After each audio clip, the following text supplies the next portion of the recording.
ভারতীয় লেখক, আইনজীবী ও অধিকারকর্মী বানু মুস্তাক ২০ মে আন্তর্জাতিক বুকার পুরস্কার জিতেছেন। ছোট গল্পের সংকলন হার্টল্যাম্প এর জন্য তাকে এ পুরস্কার দেওয়া হয়েছে।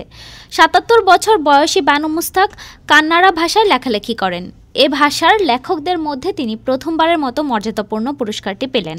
লন্ডনের টেট মডার্ন গ্যালারিতে পুরস্কার গ্রহণ অনুষ্ঠানে বানু মুস্তাক বলেন, এ মুহূর্ত যেন আকাশ জুড়ে হাজারো জোনাকি একসঙ্গে জ্বলে ওঠার মতো, যা ক্ষণিকের উজ্জ্বল ও যৌথ প্রচেষ্টা প্রসূত।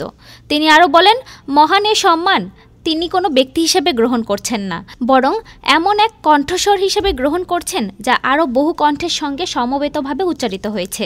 বানু মুস্তাকের ছোট গল্পের সংকলন কান্নাড়া ভাষা থেকে ইংরেজিতে অনুবাদ করেছেন দীপা ভাস্তি। গল্প বাছাইয়ে তিনি বানু মুস্তাককে সাহায্য করেছেন।